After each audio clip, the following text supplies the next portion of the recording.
Hi everyone, welcome back to the Bong academy YouTube channel. আমি তোমাদের সৌমেন দা। তো বন্ধুরা, WBP constable versus KP constable কোনটার পরীক্ষা আগে হবে, কোনটার রিক্রুটমেন্ট আগে হবে, কোনটাকে তোমরা ফলো রাখলে তাড়াতাড়ি চাকরিটা পাবে। ডাব্লিউবিপি কনস্টেবলের একটাই এক্সাম হবে, মেন এক্সাম। কেপি কনস্টেবলের দুটো এক্সাম হবে। তো তোমরা হাতে কত মাস সময় পাবে পরীক্ষাগুলোর জন্য, এবং কত নম্বর টার্গেট রাখবে ডাব্লিউবিপি কনস্টেবলের মেন এক্সামে, এবং কেপি কনস্টেবলের প্রিলিমিনারি এক্সামের জন্য কত নম্বর টার্গেট রাখবে, হাতে কত সময় পাবে এই পরীক্ষাগুলোর জন্য, সমস্তটা নিয়ে আজকের এই ভিডিওতে আলোচনা করব।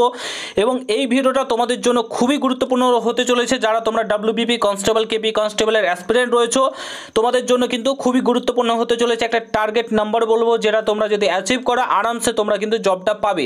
তো পুরো ভিডিওটা দেখার চেষ্টা করবে। আর তোমরা যদি এই চ্যানেলে নতুন হয়ে থাকো, অতি অবশ্যই চ্যানেলটাকে সাবস্ক্রাইব করে পাশে থাকা বেল আইকনটাকে প্রেস করে দেবে। যে কোনো ছোটো বড়ো আপডেট, অথেন্টিক আপডেট পেতে অতি অবশ্যই চ্যানেলটাকে সাবস্ক্রাইব করে দেবে। আর তোমরা যারা যারা এখন আমাদের টেলিগ্রাম চ্যানেলে যুক্ত হওনি, অতি অবশ্যই যুক্ত হয়ে যাও, কারণ টেলিগ্রাম চ্যানেলে যে কোনো আপডেট সর্বপ্রথম আমরা শেয়ার করে থাকি।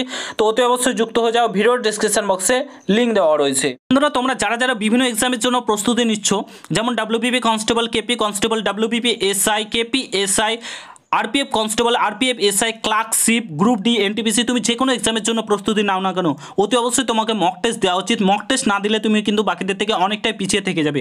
মক টেস্ট দিলে কি হয়, তোমার দুর্বল জায়গাটা তুমি খুঁজে বার করতে পারো এবং সেটাকে ইমপ্রুভ করতে পারো, এবং চাকরির দোরগোড়ায় কিন্তু তুমি পৌঁছে যাও। তো তুমি যে কোনো দাদার কাছ থেকে, স্যারের কাছ থেকে শুনে থাকবে, টেক্সট বুক মক টেস্ট দেওয়ার জন্য অল ওভার ইন্ডিয়াতে বেস্ট। এখানে 70,000 প্লাস মক টেস্ট অ্যাভেলেবেল রয়েছে। 700টা এক্সামের জন্য তুমি যে কোনো ল্যাঙ্গুয়েজে কিন্তু মক টেস্ট দিতে পারো। বর্তমানে ডাব্লিউবিপি কনস্টেবল, কেপি কনস্টেবল, তোমাদের ডাব্লিউবিপি এসআই এর কিন্তু ফর্ম ফিল আপ চলছে এবং সামনে এক্সাম।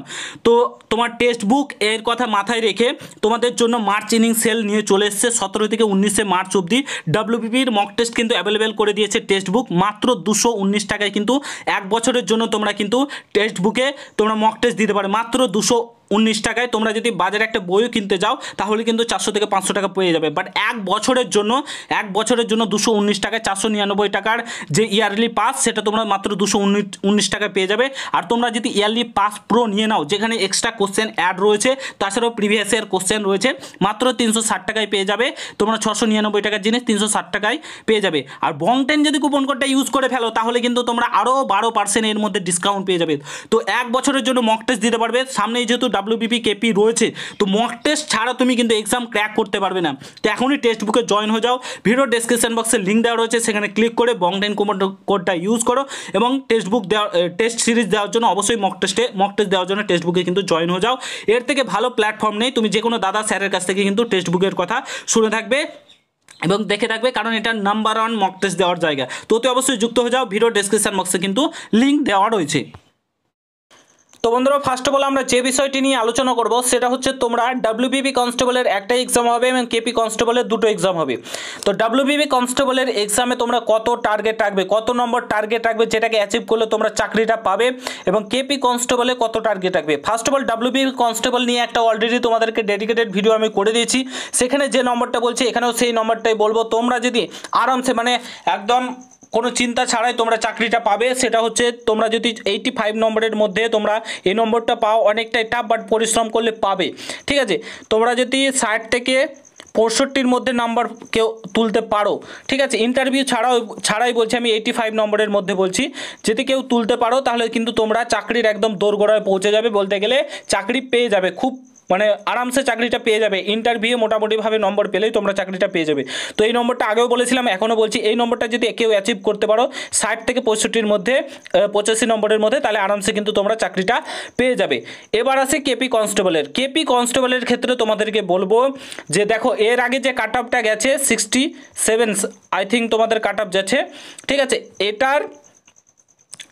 এই নম্বরটা তোমাদেরকে বাড়াতে হবে। ঠিক আছে, কেন বলছি বাড়াতে হবে, আগে ঠিকই আছে ভ্যাকান্সি কম ছিল, কাট অফও বেশি গেছে, বাট এবারও তোমাদের এটা ভেবো না যে এটার কম কাট অফ তোমাদের যাবে, কোনো মতেই না, এটার অবশ্যই বেশি যাবে। কাট অফ কোনো দিন কমবে না। তোমাদের ভ্যাকান্সির সংখ্যা বেশি থাকলে, তোমাদের প্রায় 4000-এর কাছাকাছি ভ্যাকান্সি আছে, তার সত্ত্বেও তোমাদেরকে বলবো কাট অফ কিন্তু একদম কমবে না তোমাদের। ঠিক আছে, তোমাদের আমি টার্গেট যেটা বলবো, তোমাদেরকে 70, 100-র মধ্যে 70 এই নম্বরটা কিন্তু তোমাদেরকে টার্গেট করতে হবে। এবার অনেকেই হয়তো বলবে যে না এরকম কোনোদিনও কাট অফ যেতে পারে না, এত বেশি কাট অফ যাবে না, এর প্রমাণ তোমরা অলরেডি পেয়ে গেছো। লেডি কনস্টেবলে দেখেছো এবং কেপি কনস্টেবলে তোমাদের 67 কাট অফ কিন্তু অলরেডি চলে গেছে। ঠিক আছে, কাট অফ কমবে না, ভ্যাকান্সি যতই বেড়ে যায় কাট অফ কিন্তু কমছে না। তোমাদের এই 70টা কিন্তু তোমাদেরকে টার্গেট করে রাখতে হবে এবং এটা থেকে যদি তুমি কিছু কম নম্বরও পাও তাও কিন্তু তুমি মানে একদম সেফ জোনে থাকবে। ঠিক আছে, এই 70টা পাও অনেকটাই টাফ, অনেকটাই টাফ, মুখে বলা আর এই নম্বরটা তোলা অনেকটাই টাফ, বাট তোমাদেরকে কিচ্ছু করার নেই, পরিশ্রম কিন্তু করতে হবে কারণ কম্পিটিশন চরম লেভেলে। ঠিক আছে, তোমরা দেখলে ফুড এসআইয়ের কী হাল হলো, কোনো দিকে আর কেউ মানে আস্থা রাখছে না চাকরি পাওয়ার, তার জন্য সবাই কী করছে এই পুলিশের দিকেই কিন্তু ঝুঁকে পড়ছে। ঠিক আছে, তো তার জন্য বলছি ভালোভাবে পড়াশোনা করো এবং এই নম্বর দুটো টার্গেট রাখো। ঠিক আছে, ডাব্লিউবিপির ক্ষেত্রে 65, 60 থেকে 65 আর কেপির ক্ষেত্রে 70। ঠিক আছে, এই দুটো নম্বর টার্গেট রাখো। তো এবার আসি ডাব্লিউবিপি এবং কেপি দুটোর মধ্যে কোনটার আগে পরীক্ষা হবে এবং হাতে তোমরা কত মাস সময় পাবে, কোনটার রিক্রুটমেন্ট ফার্স্ট হবে। তোমাদেরকে একটা কথা আমি বলে দিতে চাই, তোমাদের প্রথমে নিয়োগ যেটা কমপ্লিট হবে সেটা হচ্ছে ডাব্লিউবিপির, কারণ এখানে একটাই এক্সাম আছে, একটাই পরীক্ষা আছে, তারপরে যে বাদবাকি প্রসেসগুলো রয়েছে সেগুলো খুব দ্রুততার সঙ্গে নিয়োগ করাবে, তার জন্যই কিন্তু একটা এক্সাম করানো। ঠিক আছে, তো একটাই এক্সাম হবে।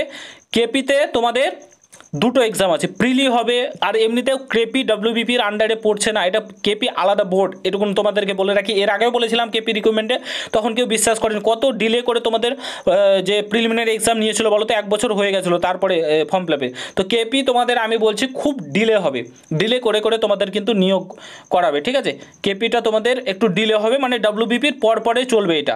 ঠিক আছে, মানে ডাব্লিউবিপির হয়তো মেন এক্সাম হলো, মানে একটা এক্সাম হলো, তারপরে কেপির প্রিলি এক্সাম হবে। তো প্রথমে তোমাদের কিন্তু ডাব্লিউবিপির এক্সামটা কন্ডাক্ট করাবে এবং রিক্রুটমেন্টটা কিন্তু ডাব্লিউবিপিরই আগে করে নেবে। তো তোমাদের প্রথমেই বলে রাখি কেপির যে এক্সাম, ডাব্লিউবিপির যে এক্সাম, ঠিক আছে, সেটা প্রথমে হবে, ডাব্লিউবিপির এক্সাম প্রথমে হবে, তারপরে তোমাদের কেপির এক্সাম। ঠিক আছে, তারপরে কেপির প্রিলি হবে। ঠিক আছে, কেপির প্রিলি হবে, তারপরে প্রথমেই তোমাদের ডাব্লিউবিপির এক্সামটা করিয়ে নেবে। ঠিক আছে, ডাব্লিউবিপিআরবি বোর্ড প্রথমে ডাব্লিউবিপির এক্সামটা করিয়ে নেবে, তারপরে কেপির এক্সাম হবে, দেন কেপির প্রসেস চলবে, ডাব্লিউবিপির প্রসেস চলবে।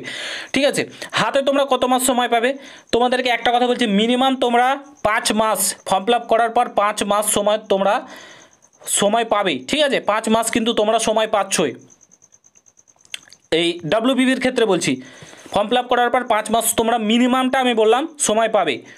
ঠিক আছে, 4 জুন তোমাদের ভোটের ফল ঘোষণা। ঠিক আছে, 4 জুন, তো তারপরেই কিন্তু কাউন্টডাউন স্টার্ট হয়ে যাবে। 4 মাস তোমরা 5 মাস মিনিমাম সময় পাচ্ছ, দেন তোমাদের এক্সাম হবে। তো তোমরা দেখে নাও, আজ থেকে 5 মাস মানে মার্চ, তোমাদের চলছে এপ্রিল মাস সময় পাবে, মে, জুন, জুলাই, আগস্ট। ঠিক আছে, আগস্ট কিংবা সেপ্টেম্বর, এই দুটো মাসের মধ্যে তোমাদের এক্সাম কন্ডাক্ট করাবে ডাব্লিউবিপিআরবি বোর্ড। ঠিক আছে, এটা টেন্টেটিভলি বললাম আমি। ঠিক আছে, তো এটা একদম ফিক্সড না কিংবা কোনো কিছুই হয়নি, এরকম কিছু না, আমি টেন্টেটিভ একটা মান তোমাদেরকে ধরতে বলে মিনিমাম 5 মাস সময় পাবে, ম্যাক্সিমাম অনেক পেতে পারো। ঠিক আছে, কারণ তোমরা জানো লেডি কনস্টেবলের কিছু ব্যাপার ঘটেছে, সেই কারণে হয়তো একটু হতে পারে, বাট আমার ওটা আমি যাচ্ছি না, মিনিমাম 5 মাস সময় পাবে, ম্যাক্সিমাম তোমরা পেতে পারো অনেকটাই মান্থ। ঠিক আছে, ওটা তো বলার কিছু নেই। তো তোমরা এই মানটাকে ধরে এগো, আমি তোমাদেরকে বলো আগস্ট মাসটাকে টার্গেট রেখে আগস্ট মাসের আগে সমস্ত কিছু কমপ্লিট করে ফেলো। ঠিক আছে, তাহলে কিন্তু তোমরা অনেকটাই স্যাটিসফাই হবে এবং চাকরিটা পেয়ে যাবে। আর কেপি তোমাদের আমি বলে রাখি, তোমাদের অনেকটাই ডিলে হবে। কেপি তোমাদের অক্টোবরের দিকে হতে পারে। ঠিক আছে, অক্টোবরের দিকে তোমাদের এক্সাম হতে পারে, দেন তোমাদের রেজাল্ট হবে, তারপরে তোমাদের এই যে প্রসেস বাদবাকিগুলো চলবে। আর তোমাদের অক্টোবরে কেপি হতে পারে, মানে 1-2 মাস গ্যাপের পরে তোমাদের ডাব্লিউবিপির এক্সাম হয়ে যাবে। তারপরে তোমাদের এগুলো আমি টেন্টেটিভ মান্থ বলছি, আমার এজেন্সান থেকে বলছি, আমি টার্গেট দিচ্ছি তোমাদেরকে একটা, যে টার্গেটগুলো রেখে চলো, তাহলে কিন্তু তুমি চাকরির দোরগোড়ায় পৌঁছে যাবে। আমি একদমই বলছি না এগুলো একদম আপডেট এসছে কিংবা ডাব্লিউবিপিআরবির মধ্যে মিটিং হচ্ছে, এটা একদমই বলছি না, এটা পুরো আমার এজেন্সান থেকে বলছি, যাতে তোমাদের মানে ভালো হয়। ঠিক আছে, তোমরা চাকরিটা পেতে সুবিধা হয় এবং তোমাদের ফলটা যাতে ভালো হয়, সেই কারণেই বলছি, তোমাদের কথা মাথায় রেখে। ঠিক আছে, তো এই সময়গুলো কিন্তু তোমরা পাচ্ছ, এই কটা মান্থ ধরে তোমরা কিন্তু এগো। ঠিক আছে, ডাব্লিউবিপি কেপি তোমাদের রিক্রুটমেন্ট সমস্ত কিছু সেম। ঠিক আছে, মানে কেবল একটাই পরীক্ষা হবে, সিলেবাস সমস্ত কিছু সেম রয়েছে। ডাব্লিউবিপিকে যদি টার্গেট করে রাখো, আমি বলবো প্রথমে ডাব্লিউবিপিকে টার্গেট করে পড়াশোনা করো, তাহলে কেপিটা কিন্তু আরামসে বার হয়ে যাবে। ঠিক আছে, তো ডাব্লিউবিপিকে টার্গেট রেখেই কিন্তু তোমরা পড়াশোনা করো, এইটুকুনি তোমাদেরকে বলবো। তো সেই অনুযায়ী কিন্তু প্রিপারেশান নাও, এটাই বলবো। বাদ বাকি সমস্ত কিছু তোমাদেরকে বলে দিলাম। হাতে তোমরা মিনিমাম 5 মাস সময় পাচ্ছ, 5 মাসটাকে কাজে লাগাও। আশা করছি ভালোভাবে তোমরা ফর্মটা ফিল আপ করেছো। কোনো কিছু ভুল হয়ে গেলে চিন্তা নেই, তোমাদের পরবর্তীকালে সমস্ত কিছু এডিট উইন্ডো ওপেন হবে, সেখানে এডিট করে নেবে। কোনো কিছু ছবি, সিগনেচার কোনো কিছু যদি ভুল হয়ে থাকে তো তোমরা কিন্তু ঠিক করে নেবে, ঠিক আছে? তো আশা করছি বুঝতে পেরেছো, সমস্তটা তোমাদেরকে বোঝাতে পেরেছি। আর কোনো কিছু জানতে থাকলে কমেন্ট বক্সে জানাতে ভুলবে না। ভালোভাবে পড়াশোনা করে এই বছর একটা চাকরি পেতেই হবে, ঠিক আছে? কম্পিটিশন যতই হোক, যে কি করছে না করছে, কে কেমন পড়ছে দেখার দরকার নেই। তোমার পড়াশোনা তুমি চালিয়ে যাও, সেইভাবে প্রস্তুতি নাও, এটাই বলবো।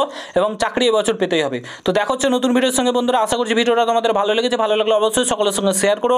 চ্যানেলে নতুন হলে অবশ্যই সাবস্ক্রাইব করে যেও। দেখা হচ্ছে নতুন ভিডিও। আর টেক্সট বুকে এখনই তোমরা মক টেস্ট নিয়ে নাও। মক টেস্ট খুবই জরুরি ভাই, এখনই নিয়ে নাও। ভিডিও ডিসক্রিপশন বক্সে লিঙ্ক দেওয়া রয়েছে। আজকেই লাস্ট ডেট, এই সুযোগ কিন্তু আর পাবে না। তো অবশ্যই নিয়ে নাও, ভিডিও ডিসক্রিপশন বক্সে লিঙ্ক দেওয়া রয়েছে।